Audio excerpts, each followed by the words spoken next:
mountain home, skin made of iron, steel in our bones. To dig and dig makes us free. Come on, brother, sing with me.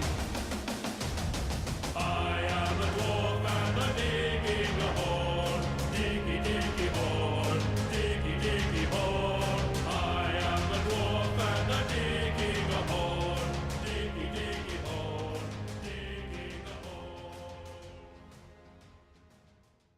Bonjour à toutes et tous, je vais vous présenter aujourd'hui une petite vidéo, un petit let's play sur Dwarf Fortress, un jeu que j'affectionne beaucoup, auquel je joue depuis quelques années par intermittence, donc j'ai pas un très gros niveau dessus, hein, je suis pas allé très loin dans la complexité du jeu, mais voilà, je vais vous présenter un peu comment lancer une partie, comment se faire plaisir dessus. Ce sera pas un tutoriel, en tout cas pas cette playlist de vidéos, c'est vraiment juste voilà, un let's play, du fun, avec quelques explications modérées sur ce que je vais faire et sur comment va se dérouler notre forteresse. Donc nous avons cette gigantesque montagne qui nous surplombe et nous sommes nous avec nos nains tout en bas, tout en dessous, voilà, juste ici. Et nous allons commencer. Donc nous commençons la partie à vrai dire avec 7 citoyens. Nous avons un mineur, un bûcheron, un maçon, une chasseuse, ou un chasseur d'ailleurs, un pêcheur, et 2 fermiers, dont un est le chef, le leader. Nous avons ensuite quelques animaux, une mule et un water buffalo bull apparemment qui a été rajouté donc ça par généré aléatoirement par le jeu. Et sinon nous commençons ce que j'ai sélectionné donc avec un taureau, une vache, un coq et 4 poules, 2 chats et 2 chiens. Sur notre carte nous avons des corbeaux. Alors wombat, je ne sais pas ce que c'est, j'aurais tendance à imaginer que c'est un renard, je ne sais pas. Et nous avons des alligators. Alors les alligators on va les voir tout de suite. Et nous avons un wombatman, donc un renard, en tout cas un wombat homme. Donc il faut savoir que dans Dwarf Fortress il y a des races hybrides comme ça, mi-animal, mi-humanoïde, qui ne sont pas des races qui vont créer des civilisations pas assez avancées pour en créer, mais qui sont des races avec lesquelles vous allez quand même pouvoir avoir une interaction, une communication avec la parole. Pas plus que ça, après il n'y a pas d'interaction commerciale ou politique, hein, bien sûr. Et une éponge géante dont on se fout littéralement. Donc nous allons aller voir immédiatement l'alligator. Voilà, les alligators. Les alligators qui sont sous la flotte apparemment. Et nous pouvons apercevoir d'ailleurs juste ici, caché derrière un tronc, le Wombatman. Qui est d'ailleurs à mon avis un petit peu trop proche des alligators. Je pense qu'il va se faire bouffer, on verra bien.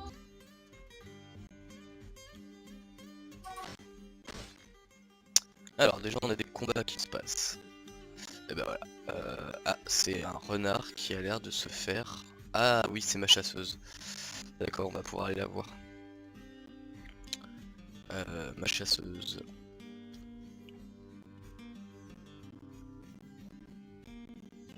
Hop, donc là vous pouvez voir ma chasseuse ici hein, sur l'écran, qui est en train de tirer sur le pauvre petit renard ici qui n'a rien demandé. Elle lui balance des carreaux d'arbalète en fait. Ouais. Alors comment ça se passe pour lui d'ailleurs? Et dans quel état? Bon, apparemment elle l'a touché à la jambe droite, au genou, je ne sais pas. Là ça doit faire mal, alors on va voir un peu ce qui se passe. Hein.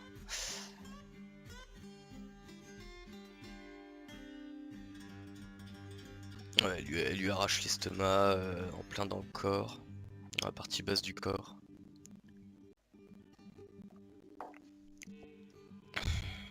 Ok. Il commence à avoir mal. Pauvre petit bébé. Et d'ailleurs ma chasseuse, pour commencer, on va lui demander d'éviter de chasser. Parce que comme on a des alligators pas très loin, j'aimerais bien qu'elle évite de se faire trouer la peau. À coup de croc. Elle est montée tout en haut de la montagne. Ah c'est malade, d'accord. Donc mon mineur, il va commencer à nous creuser les débuts de la forteresse. Alors, on va regarder un petit peu. Hein. Je préfère jouer à Minecraft d'un peu plus loin. Encore ça va hein, par rapport à ce qu'il pouvait y avoir il y a quelques années encore. On pouvait pas zoomer. Ça piquait vraiment les yeux. Là aujourd'hui c'est devenu un véritable bonheur de jouer à Minecraft. Minecraft, le lapsus. À Dwarf Fortress. Donc faut savoir d'ailleurs que Minecraft est le petit-fils de Dwarf Fortress et non l'inverse. Hein. Dwarf Fortress a été créé par Terran Adams et son frère bien avant Minecraft qui a été repris par Marcus. Alors, on va faire ça comme ça. Ouais d'accord, il se met à faire son rôle de tailleur. Voilà, ça y est. Il arrive pour miner. Impeccable. On va peut-être même gagner du temps pour le moment. En faisant ça comme ça. Hop, histoire de...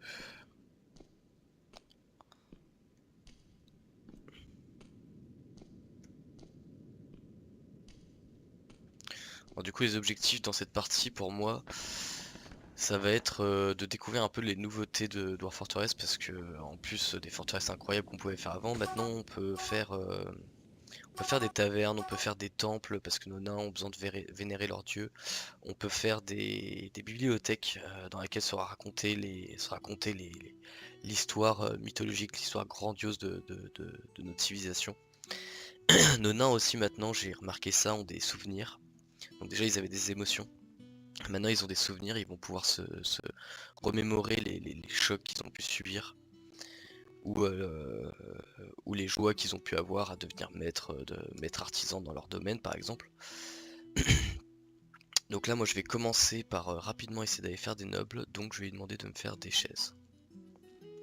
Hop là, on va faire 2 chaises. Et des lits. Ouais, des lits. Rapidement des lits aussi. Hop là, allez on veut du lit. On veut du lit. Et ici, je vais lui demander de me faire des blocs de rochers.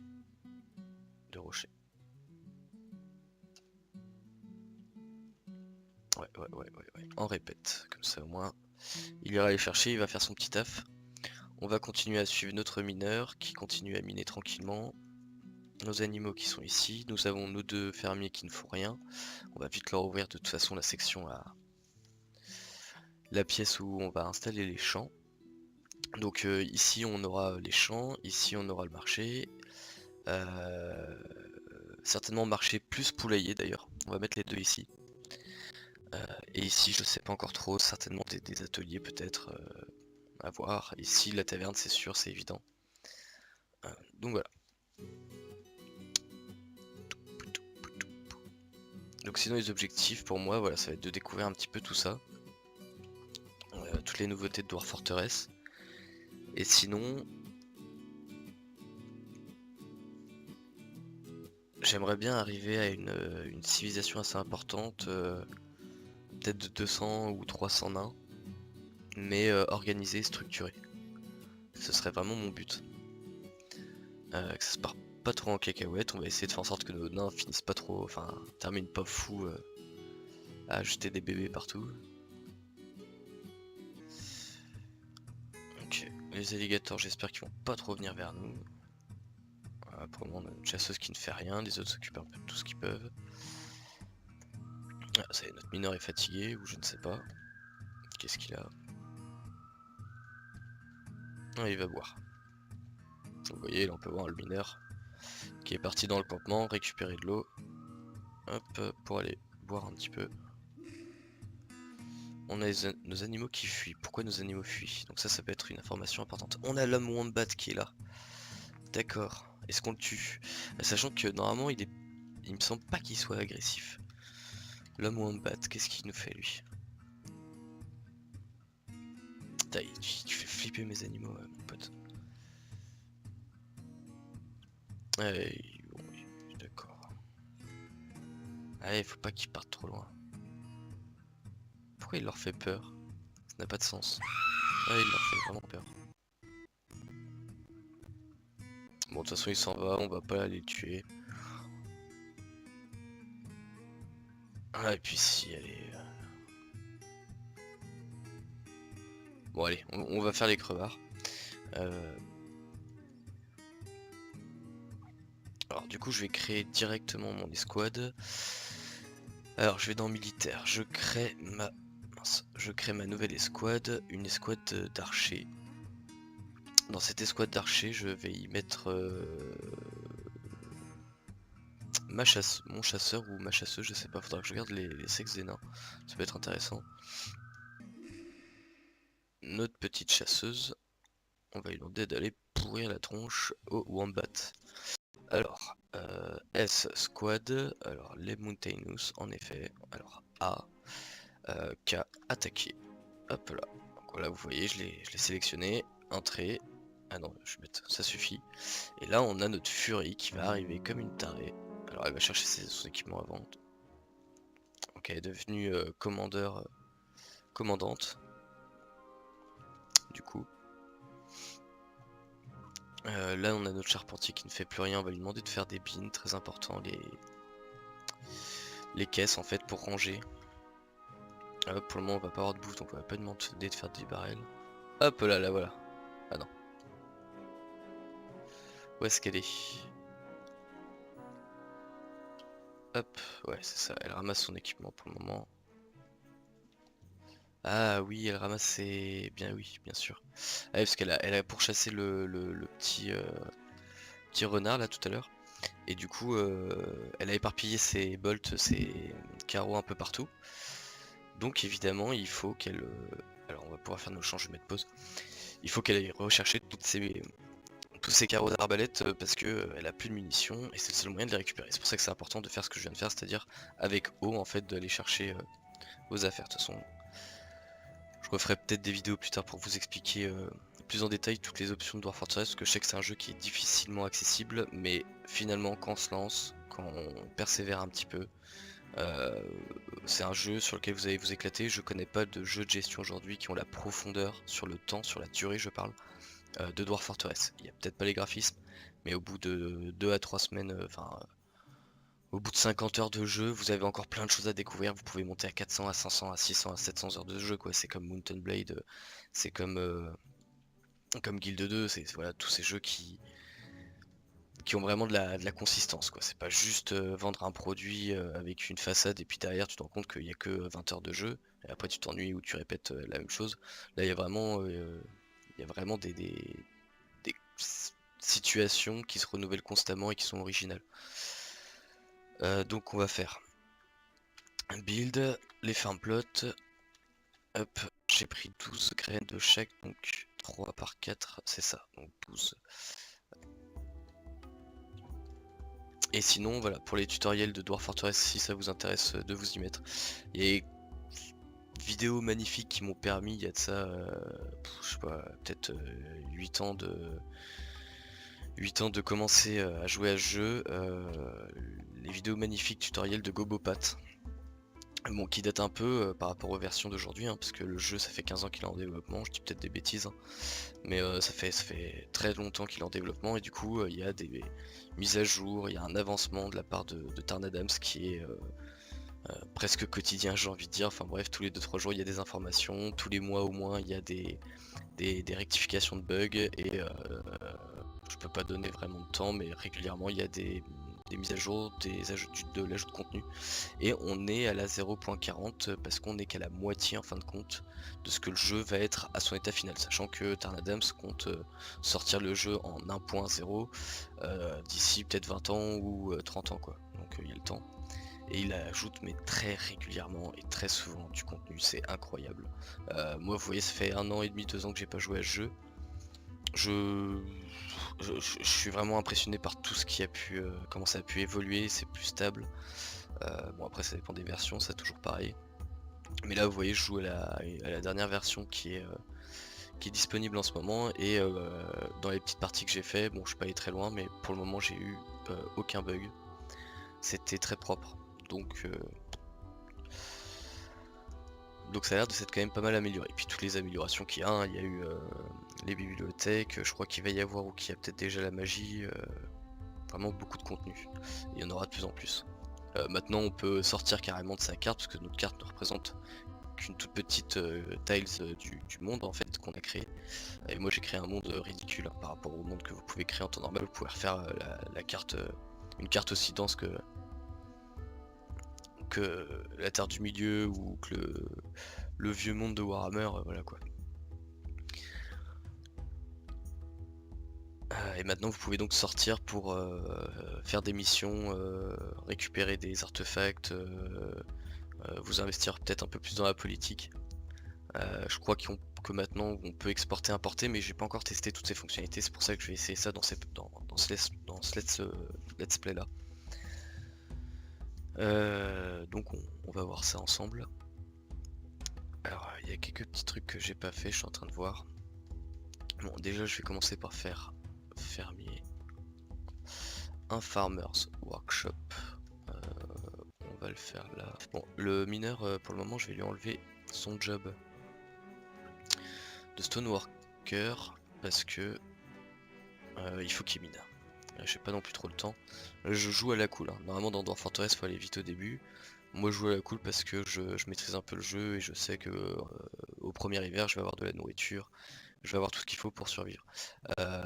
Pour vos premières parties, de toute façon vous allez mourir, recommencer au début, hein, jusqu'à ce que vous maîtrisiez un petit peu les bases en tout cas, juste les bases. Le premier hiver va être compliqué, donc il va falloir aller très vite. Vous commencez au printemps, il va falloir aller très vite pour avoir un stock de nourriture important, puisque l'hiver, bien entendu, à part si vous mettez dans une zone chaude ou très chaude, l'hiver vous allez avoir le droit à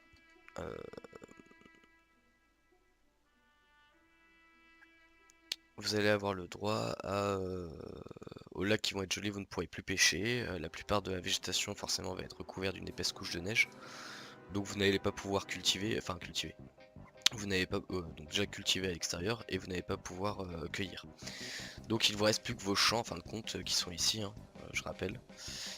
En intérieur qui vont vous permettre d'être la seule source de nourriture avec la chasse. C'est pour ça que je me suis pris un chasseur immédiatement pour être vraiment serein. Mais le problème de la chasse c'est que ça dépend des créatures, des animaux qu'il y a sur votre carte. Sachant que votre chasseur, je crois pas qu'il chasse les oiseaux. En tout cas j'ai jamais vu un chasseur chasser des oiseaux. Peut-être des pies, et des nains qui sont pris la tête avec des pies parce que vous avez des pies dans le jeu qui sont insupportables, qui vous volent vos objets quand elles sont dehors là comme ici par exemple j'ai mon. Ça c'est l'équivalent d'une remorque en fait dans lequel avec lequel les nains sont arrivés, dans lequel j'ai tout l'équipement avec lequel je suis parti. Et les pies vont se servir gracieusement dedans. Comme si ça leur appartenait et donc elles vous piquent des objets, elles se barrent avec. C'est toujours sympa. Et donc je sais que j'oublie. Ah voilà. Je lui demande aussi de faire en bois des nestbox. Les nestbox c'est les petits poulaillers, les petites niches en fait. C'est ça 4. Les petites niches pour que vos poules puissent pondre ou alors pondre des œufs que vous allez manger directement. Donc là ça va être la grande salle ici. Où on va laisser la porte ouverte. Du coup les nains régulièrement vont aller chercher les œufs comme vous à la campagne. Et ici sur la gauche nous avons une petite salle fermée où nous allons laisser tranquille en amoureux le coq et la poule avec une nestbox, comme ça ils vont pondre des œufs et puis au fur et à mesure on va finir par avoir des poussins. On va pouvoir manger des poussins, faire des chickens ou alors les laisser grandir pour augmenter notre quantité de poules au sein de notre poulailler. Notre mineur a fini de miner, j'oublie tout le temps le mineur, c'est quand même rare pourtant. Faut pas que je l'oublie, c'est ce qui me fait perdre le plus de temps.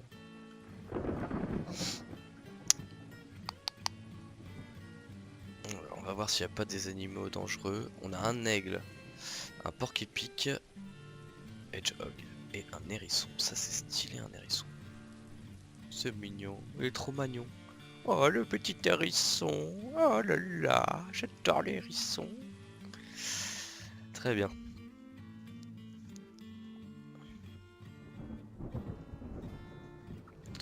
Alors, DBD, on va continuer à balancer un petit peu ce qu'il y a là ou pas. On va peut-être libérer le passage plutôt au niveau des poules. Elles sont un peu plus sereines. la nourriture s'accumule, il va vite falloir faire des stockpiles.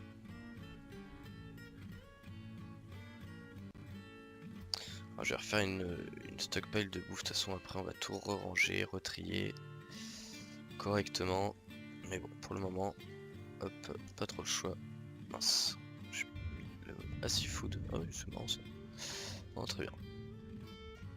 Voilà, là il a mis les bines, le lit. Ah oui, c'est sûr, répète les bines. Ouais, je vais lui dire d'arrêter de faire des bines parce qu'il va trop se blinder sinon. Et on va utiliser comme ça notre charpentier pour qu'il s'occupe un petit peu de, de ranger tout ça, de faire un peu d'ordre.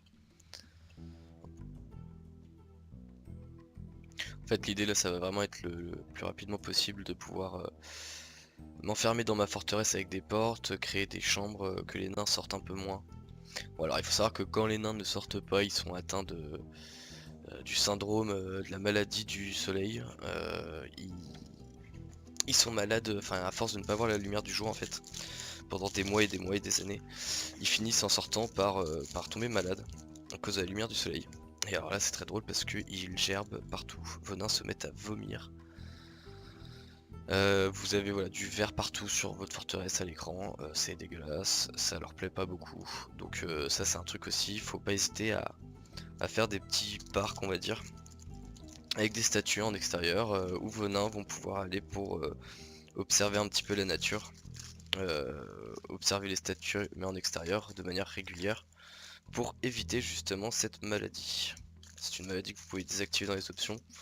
Moi je le conseille pas, c'est plutôt fun à jouer, surtout qu'à la fin vous pouvez finir par créer deux groupes de nains.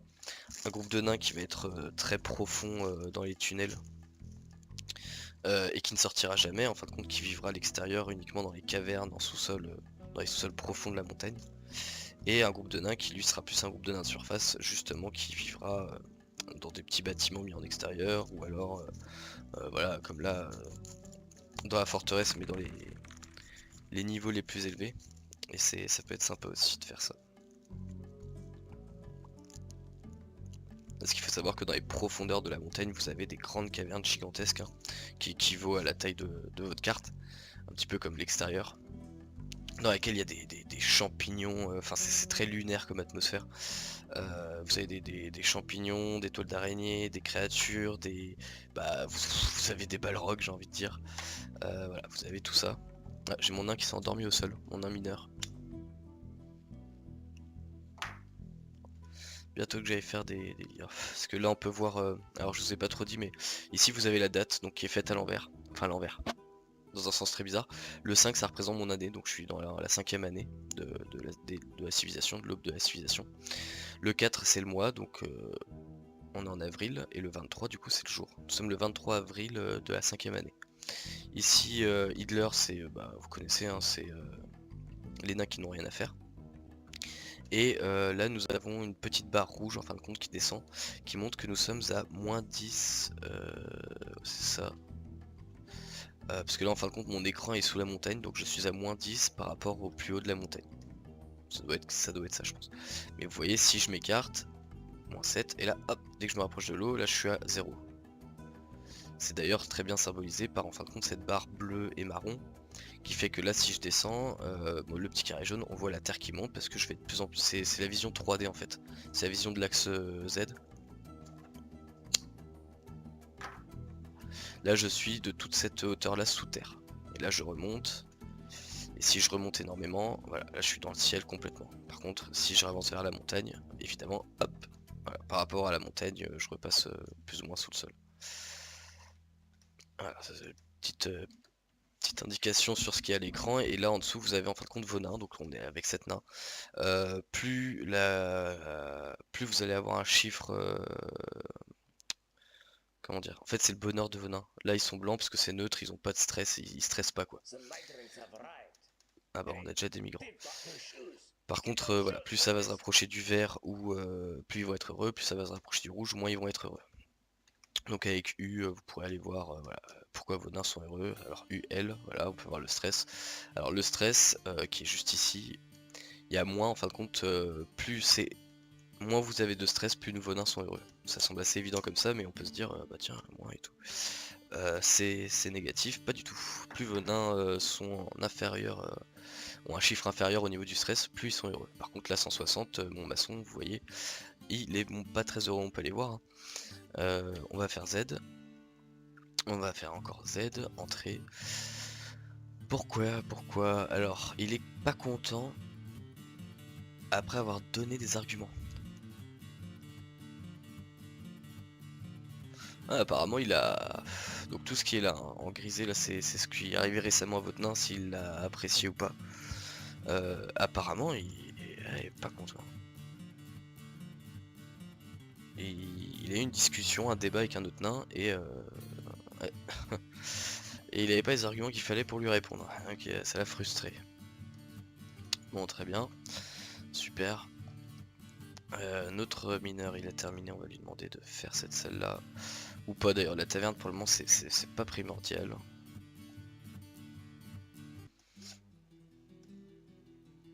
Alors, petite parenthèse, hein, Dwarf Fortress c'est vraiment un jeu de gestion de survie qui est incroyable par rapport à toutes les autres boosts qu'on nous sort là. Tous les autres trucs en alpha, je sais pas quoi. Sur Steam ou autre, qui jouent pendant 20 heures et finalement après vous savez plus quoi faire, vous vous ennuyez.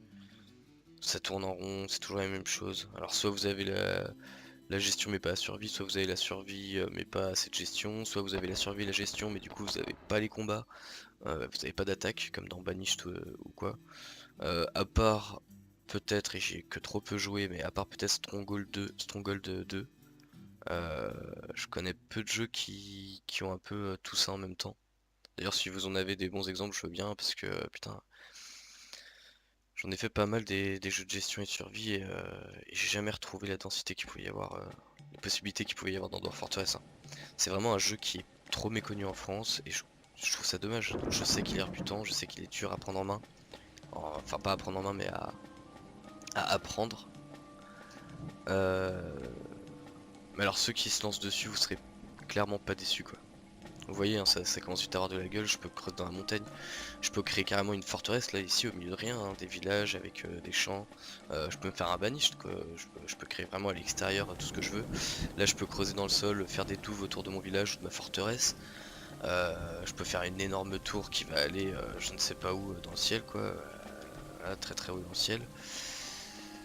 Je vais pouvoir créer, alors aussi on a un peu l'équivalent de la sandstone dans Minecraft, on va pouvoir créer plein de canalisations avec de l'eau et du coup avec des mécaniques qui est équivalent des sandstone, on va pouvoir pareil créer des comment dire, des technologies en fait un petit peu plus avancées que le médiéval, pas non plus des masses hein, mais un petit peu, avec des idées comme ça de mécaniques qui vont se bouger, de pièges qui vont se refermer. Je peux pas vraiment dire s'il y a des pistons ou quoi parce que je suis pas allé encore assez loin dans ce domaine justement des mécanismes, mais je pense que ça, il y a moyen de faire énormément de choses, hein. J'avais vu des mecs qui avaient fait des canons, ils tiraient des canons de magma en faisant remonter le magma du centre de la Terre vers la surface pour les envoyer sur les ennemis, faire brûler des forêts entières qui étaient composées d'une armée d'elfes qui était en siège devant sa forteresse. Il y a vraiment de quoi faire quoi, enfin c'est très sympa quoi. Genre, je vous jure ce jeu, quand vous, je vais pas vous spoil mais vous pouvez avoir des dragons qui arrivent sur vous, quand vous creusez trop profondément vous avez des créatures mythiques qui débarquent des profondeurs et qui viennent péter votre forteresse. Si vous gérez mal justement tout votre système d'eau, vous pouvez avoir des inondations parce que la pression est prise en compte, donc si vous descendez trop dans les sols pour faire une ouverture et remonter, que vous n'avez pas géré votre pression enfin bon je vais pas tout vous expliquer comment ça se passe mais bon vous allez les creuser en diagonale quoi en fait par rapport à l'axe Z. Bah vous avez voilà ça fait comme un bouchon de champagne, vous avez toute l'eau qui inonde une partie de votre forteresse. Vous pouvez vous retrouver dans des situations incroyables. Alors aussi la localisation des dégâts dans Dwarf Fortress, on retrouve ça dans pratiquement aucun jeu. La localisation des dégâts c'est jusqu'à la molaire droite, la cinquième molaire droite au fond de la bouche, le troisième orteil du pied gauche, voilà quoi, genre vous avez une localisation très précise qui rend les combats vraiment sympathiques, même si ce ne sont que des descriptions, c'est du texte. voilà, vous partez dans votre imagination et vous imaginez votre forteresse avec les événements qui se passent. C'est quand même sympa. Bon, je vais pouvoir commencer, ouais, je vais pouvoir faire ma première stockpile. Donc là, on a dit qu'on faisait la nourriture. Alors moi, les stockpiles, je suis un peu un fou de la gestion, mais si je commence mal, c'est la merde. Donc là, je vais être un petit peu long. Mais je vais les pins, hop là, vous me les dégagez. Dogs fighting. Contre quoi? Ah, on a un chien qui est en train de chasser un renard. Ah merde, il est blessé. Ah non, ça c'est pas une bonne idée ça. Ça c'est pas une bonne nouvelle, je veux dire. Ouais, il a été stun. Il a été un peu blessé. Alors sa tête a été... Il a une égratignure. Alors la jambe ouverte. La patte ouverte. Bon ça, il n'y a pas l'air d'y avoir d'artère de toucher. Bon, c'est pas trop grave, il s'est fait un petit combat. Bah ouais, mais bon, je t'avais dit de rester là où TTI, mon petit pote. Faut pas faire ça. Putain,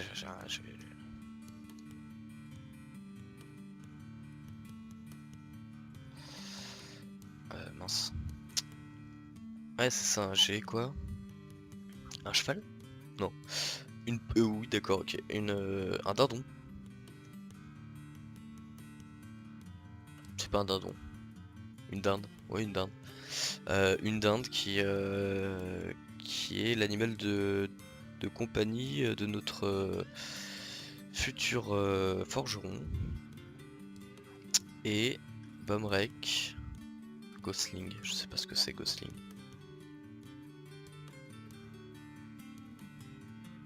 Mais c'est l'oiseau ça. Ah oui non, d'accord. Je dis des conneries, oui. Et du coup l'oiseau, le petit oiseau qu'on a vu tout à l'heure, qui appartient à Ast, le second maçon, le second stonecrafter.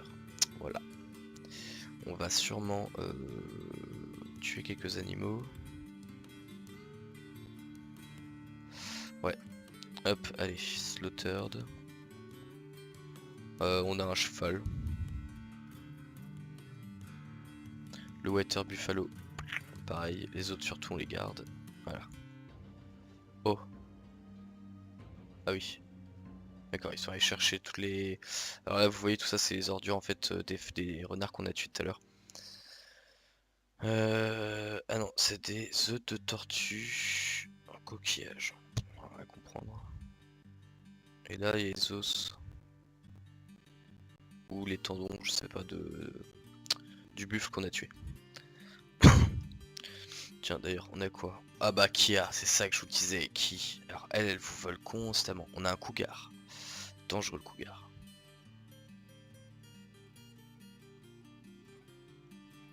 Ouais, il est derrière la rivière, ça c'est génial. Bon, on a rien à craindre du cougar. On a plus à craindre en fait des quilles. Et ouais, ça les quilles, j'aime pas ça du tout parce que ça vole. Enfin, ça vole. Ça vole et ça vole quoi. On va mettre le mâle aussi, on va l'accrocher, comme ça il va pas partir n'importe où. Allez, ranger tout ça. Oh là là, c'était dégueulasse chez moi.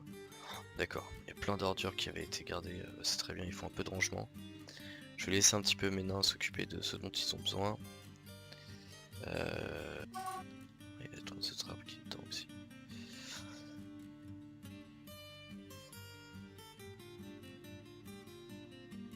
Ah bah voilà, il commence à être interrompu par des giant keys. Il y en a un qui a voulu remettre le taureau dans son champ, parce que ouais, ça fait peur aux animaux aussi, les giant keys. Ah, le chien il est fou là, il est attaché, il a qu'une envie c'est de la bouffer je crois. Enfin je dis ça, je rigole, hein, il va le fuir en fait. Bah écoutez, ça va être pas trop mal, alors on va faire ça.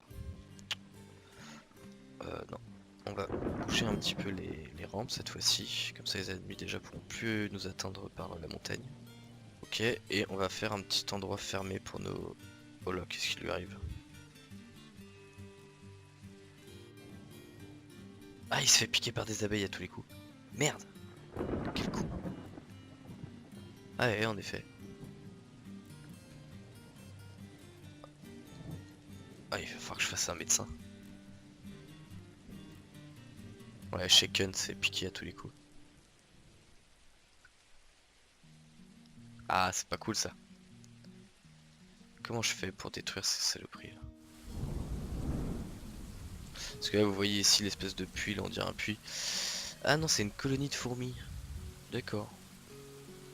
Ah, qu'est-ce qui s'est passé?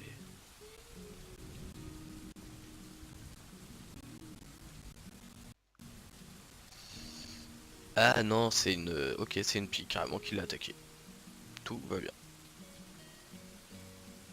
Ouais, là, il l'a quand même bien frappé, mais...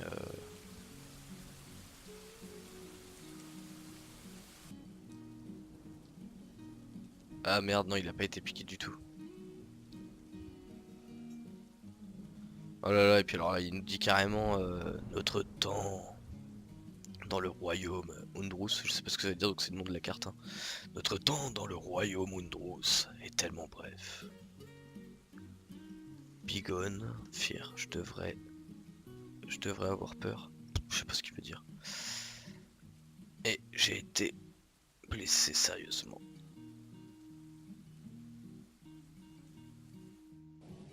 Bon, après, je sais pas ce qu'il dit, je comprends pas.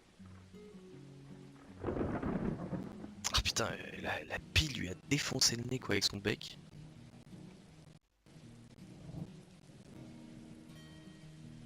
Putain, il lui a mis des coups quand même à la pile. Hein. Salope. Bien, bien. Déjà, falloir faire un médecin. Ça me fait chier. J'avais pas du tout prévu ça dans mes plans. Surtout que du coup, comme c'est le mineur, je peux pas creuser. Bon, on va faire. Si, on va faire notre médecin là en fait. On va faire notre médecin là. Alors là, bim. Et bah ouais. Et hop, H, hôpital.